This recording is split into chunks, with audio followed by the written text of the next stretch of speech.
Good morning and welcome back. It's been a couple of weeks of actual summer. So for a start, it was ridiculously hot, which made doing any serious work really quite difficult. The fact that all of the neighbours and most of the people from the village were here having parties and inviting me to these parties made it very difficult to do any work. And going to the beach and doing other things. So here's a very quick recap of what I've been up to over the last 2 weeks, and then we'll jump back in.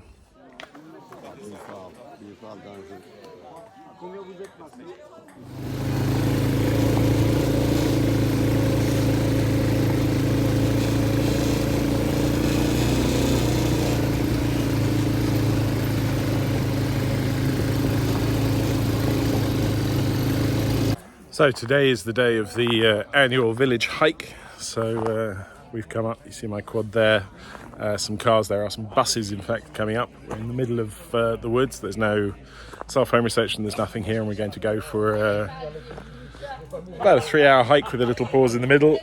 And then when we get to the other end, there will be a barbecue. So I'll just film little bits as we go through. It's very pretty here. Lots of ruins and things still hidden away in the forest.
And there we go, successful, very warm lunch. Now another couple of hours walk back to where we ditched the quad, and 20-minute ride back into town. But I can certainly feel it in my legs. But what a great day out. Some amazing views, lovely lunch, lovely people.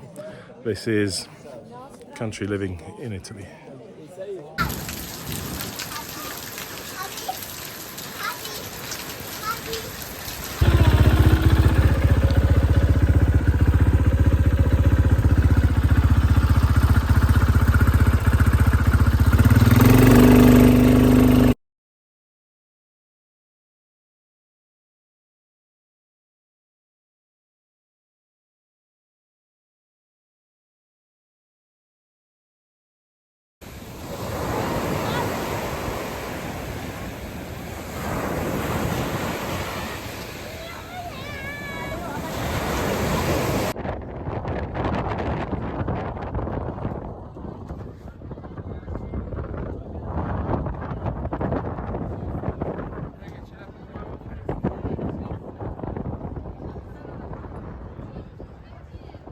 Okay, so other than the party lighting, because we did have a party here as well, not a whole lot has changed here. It's pretty much as we left it. But now it's time to get back to business. The last video split the comments quite neatly down the middle, with people saying tear up everything and put down a modern tile floor, and people who said we have old stone floors and they're lovely. And I'm going to stick with the old stone floors because they're lovely, because obviously you can't see it completely properly because they're not really clean and there's still some stuff on them. But everything I'm trying to do with this house is about not tearing up 400-year-old floors to lay down 2023 tiles.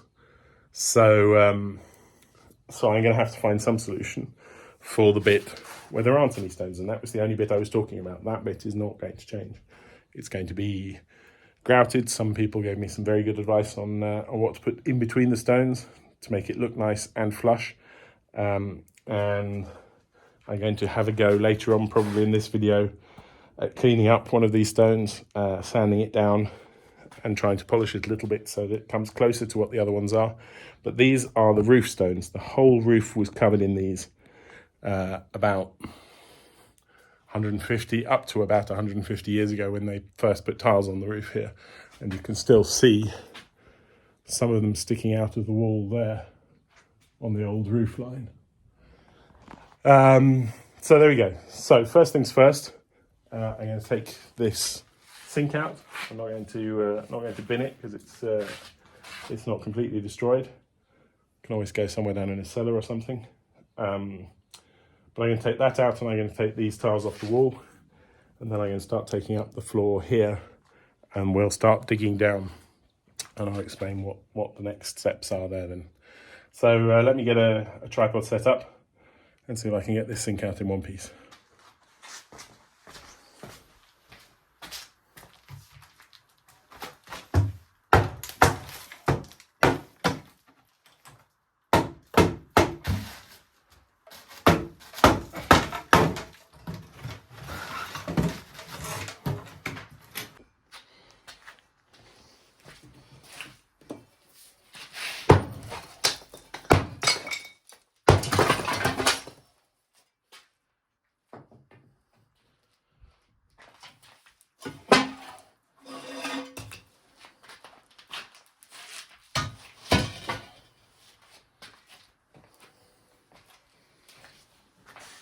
Okay, well, as you can see, that didn't go quite according to plan. Was in fact a chip there, and it looks like it just split along the edge of that chip. Hard to tell if it was all just me now, but it probably was. I didn't hit it, I only hit the wall underneath it. But there we go. So now I don't have to worry about it. It's going to make my life a little bit easier. Let's get it all split off and in bits. Yeah.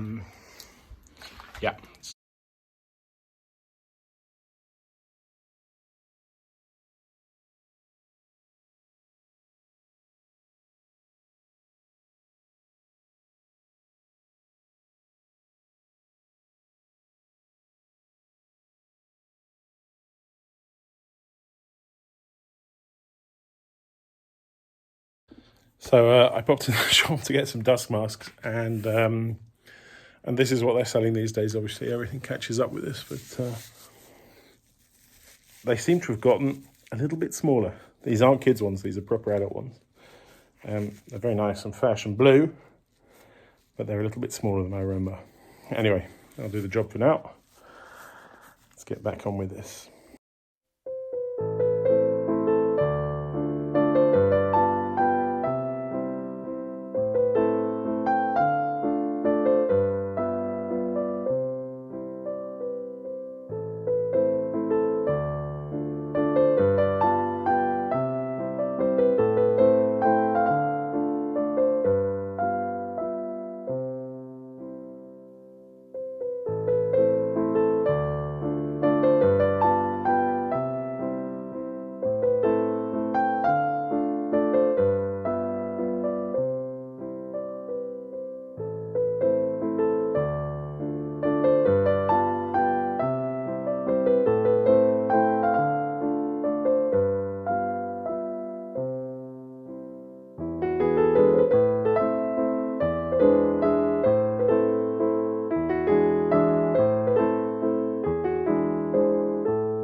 Okay, so there goes the sink. Still, as always, much more work than you ever think it's going to be. It just looked like a 2-knock thing, but in fact it went on. You look down here, you can see the old pipe. So that'll have to come out. And now that that's done, I'm going to start taking up the floor. When we have about a trailer load, I'll pop everything in the trailer and then keep going. So I'm guessing about maybe the first side of the floor. So I'm going to start moving towards there so that I can always shovel and shovel, because eventually we'll get just to dirt. And I need to take out quite a lot of dirt, and that'll have to go in the trailer as well, because I've nowhere else to put it. So starting to rain again, but the sun is shining, so somewhere there should be a magical rainbow, but probably on the wrong side of the village from me here. So yeah. And I don't want to take, and I won't take the rubble down if it's raining, because it'll all absorb water and I'll end up paying twice as much money for it. So yeah, I'm just going to start easing these tiles out along here. Get rid of my tripod and my circular saw, and just bring and throw up there.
Okay, I just thought I'd show you how they've been laid.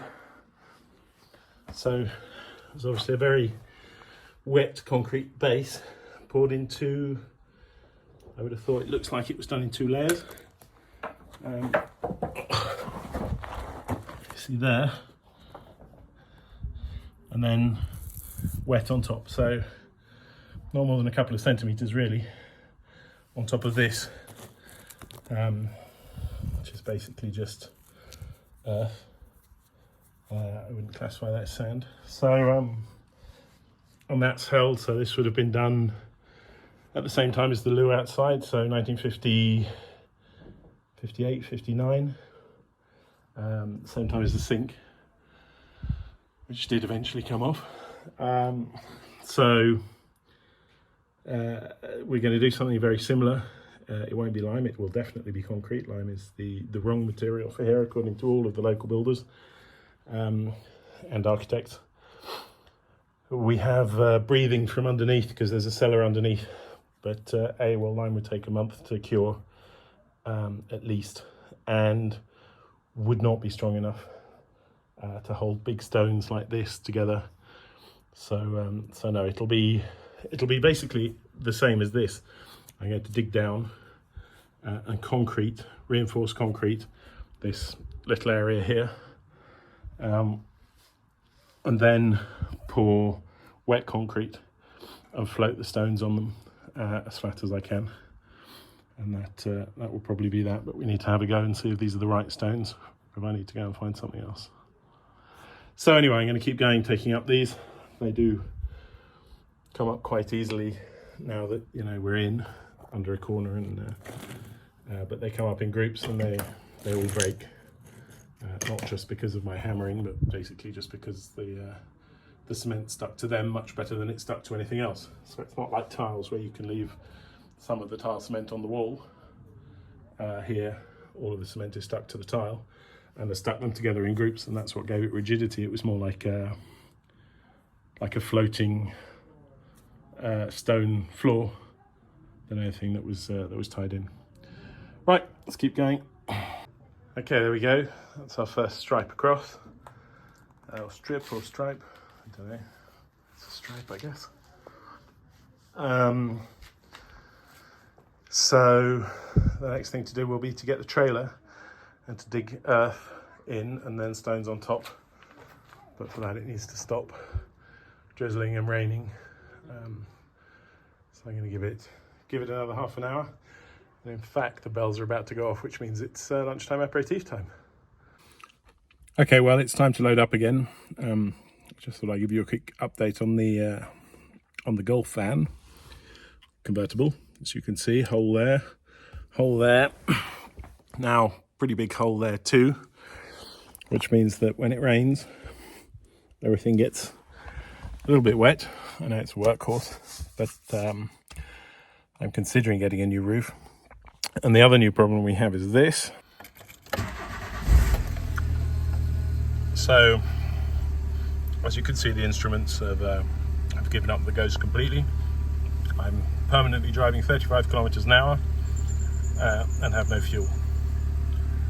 But other than that, it's doing great for 200 and, well, this doesn't add any more kilometers on it anymore, but it gave up at 245,000 kilometers, which is quite a lot.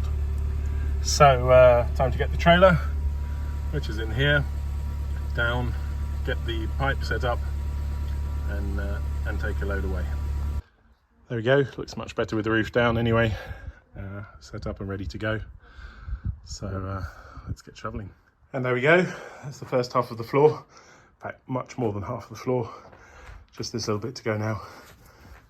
But the trailer is pretty full, sort of bouncing. And I've got some big holes in my thing now. So a lot of stuff is falling on the floor, which I'm going to go and pick up. Pop in the trailer and head down.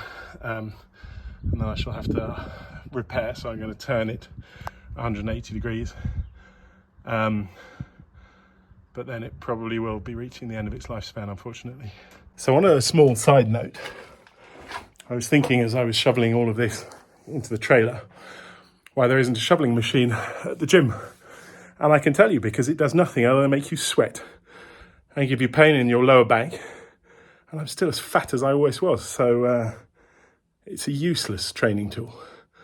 So there we go. If you're wondering about that, now you know. Yeah, go and pick up the last bits, hop in the car, head down to town and unload.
Okay, well, there we go. That's the end of today's video. As you can see, the weather's still pushing a little bit back there. But as you go out to the coast, it's quite nice.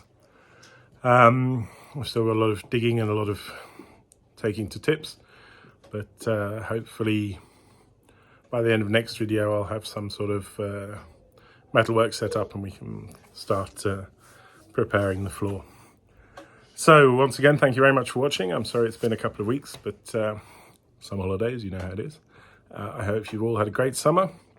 Now it's the end of August, so we're slowly going to move back into school and term time and what have you. So I hope that goes well for you too. Until then, take care and bye-bye for now.